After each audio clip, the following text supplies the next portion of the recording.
good evening, afternoon, good morning, whatever time of day it is you are joining with us. First off, I want to say thank you for taking the time to watch this. Thank you for taking the time to be a part, to volunteer.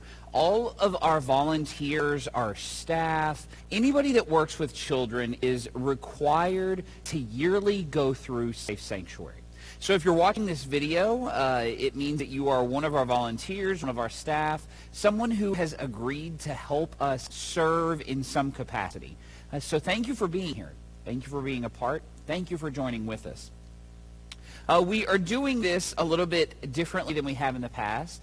Traditionally, every year we gather together.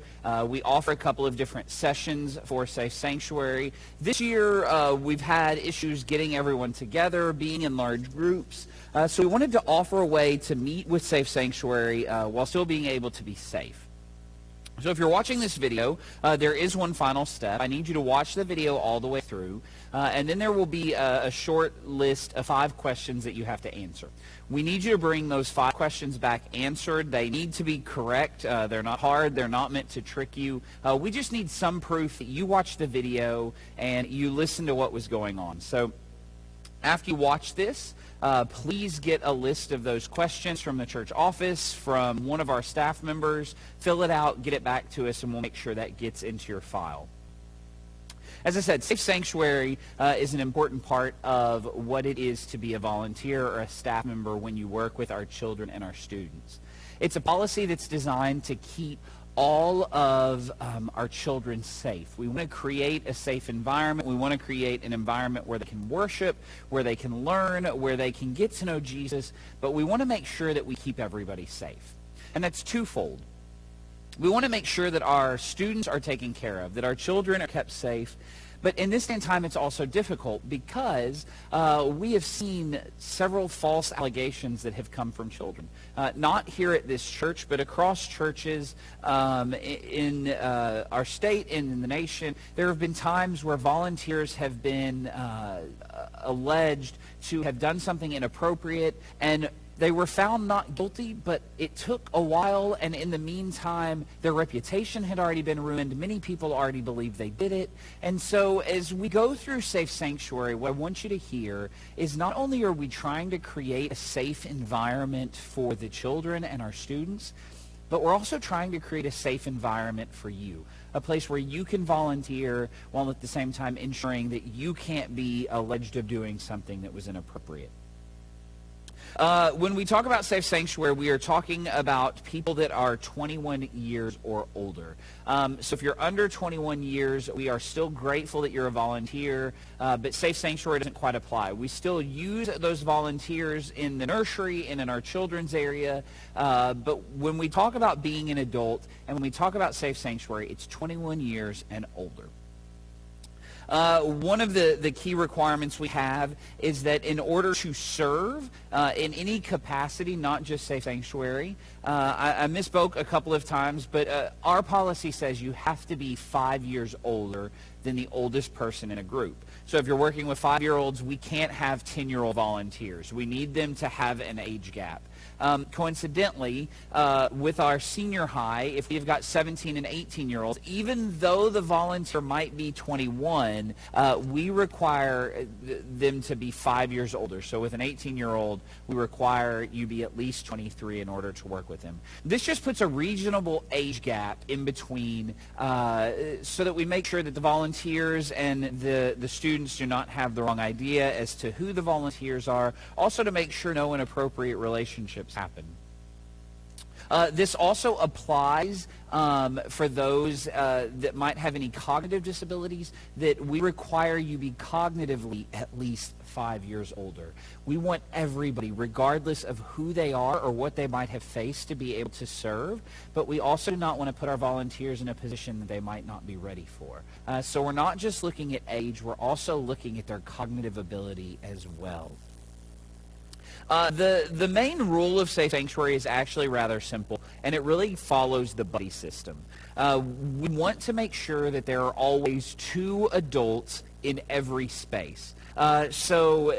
Like I said, that means we want to make sure there's 2 over 21-year-olds in every space that we have. Any event needs to make sure we've got that. Now, in some of our spaces, it's a little bit more difficult because it's hard to get 2 Sunday school teachers or 2 youth volunteers or 2 people in every single classroom. So the way we work with that in a lot of our spaces is a lot of our spaces are very open. A lot of our Sunday school classrooms have got large windows. A lot of our spaces have got doors that can easily be left open. If it's not possible to have 2 people in the classroom, we do want to make sure that there is line of sight. So in our Sunday school classrooms, if there's only 1 teacher in the classroom, but there's someone out in the courtyard, that counts. Might not be 2 people in the exact same space, but they're easy to see line of sight. You can look into the windows, you can look into the youth classrooms, you can look into these spaces and ensure that nothing is going on.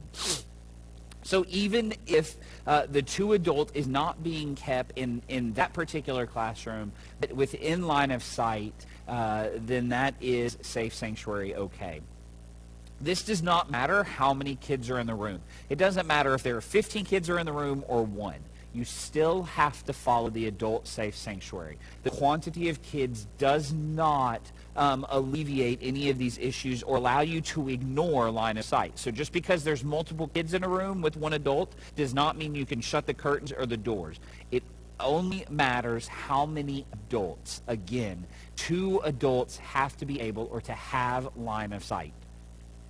If for any reason you need to meet one-on-one with a student, if a student needs to talk to you, has concerns, do not go into a room and shut the door. Do not go into a room and shut the curtains. Tell someone else, tell another adult what's going on, and then let's just say you're in the gym, go to the other side of the gym. Go out of earshot, but make sure the other adult has clear line of sight. So you want to make sure that other adult can see you at all times. We would strongly encourage when working with our older children that do not need assistance in the bathroom, do not go into the restroom with children. If you're some of our MDO staff or you're working with some of our youngest kids, those moving out of the nursery, I certainly understand that they normally need a little bit of help in the restroom. Keep that line of sight.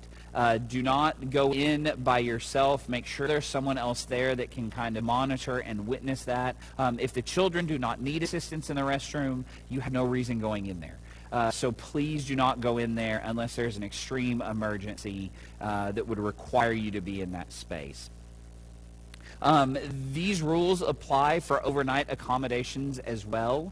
We do not want 1 adult sleeping in a room with multiple children, and because it's overnight, it makes it a little bit more difficult, but we do try to make sure that you've got 2 adults in each of the room. If you cannot have 2 adults in the room, try to stay in an open space. So again, thinking here in the gym, if you cannot have 2 adults in the room, the adults can be out on the balcony away from the children, but making sure that the children can't get out and do things they shouldn't be doing. When we talk about safe sanctuary, we often talk about sexual abuse because that is certainly a huge issue that comes up. But there are definitely other kinds of abuse, and I want you to listen to these to be sure that you know what we're looking for all the way around. Verbal abuse is any act that humiliates, degrades, or threatens a child. So if you're yelling at them, if you're berating them, if you are taking your statements over and above what is acceptable, that is verbal abuse. Physical abuse is any act or omission that in any way, shape, or form endangers the physical or mental health of a child. The easy ones are if you are hitting a child too hard, if you're using more force than is necessary when trying to punish a child. Not here at the church. You should never be physically touching a child to punish them at the church. But it's also by omission, right, which is an important thing. If you place a child on a changing table to change their diaper and then turn around and walk off and they fall off, that is physical abuse. Even if it is you placing a child into a situation that they then got injured. Sexual abuse is any kind of sexual exploitation of anybody, so anything having to do with their body, whether you physically touch them or speak to them or talk to them about their body, that is defined as sexual abuse. So I want to go on record as to say we do not want you abusing a child at all in any way. And since you're watching this and you volunteer, I'm placing a lot of faith that you won't. But I also mention these because as our volunteers, you are in contact with a lot of our students, which means you can spot some of this. Some of our children come in and they might be victims of this kind of abuse from other places, from other day schools, from parents, from school, wherever it may be. Please be on the lookout for this. If you see it, we want you to bring it forward. We want you to bring it to any of our staff, any of our Board of Stewards, to bring it to me so that it can be handled and addressed properly. We do run yearly background checks. Part of our process is that you have to do Safe Sanctuary once a year, and then we run a background check every year to make sure it comes back clean. One of these things that you'll fill out is essentially saying that so long as you volunteer here, we can continue running the background check. And the background check, we won't come and tell you anything about it unless either A, you ask, or B, something appears. The background check system we use will pull speeding tickets every now and again, not all the time. Those we don't worry about.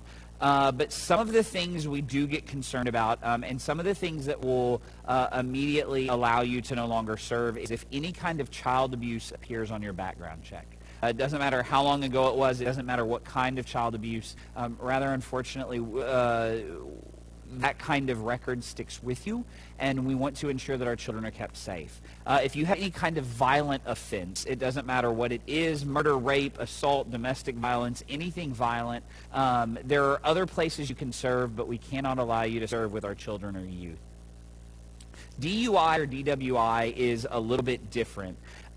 If it is within the last 5 years, you will not be able to work with our children and youth.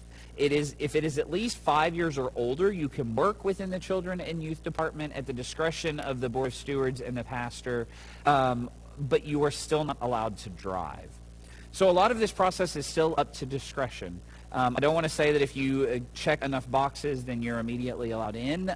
If for any reason there are other circumstances that might allow you from not serving, those will be brought in. But the ability for you to serve is based on the discretion of the pastor, the Board of Stewards, the staff.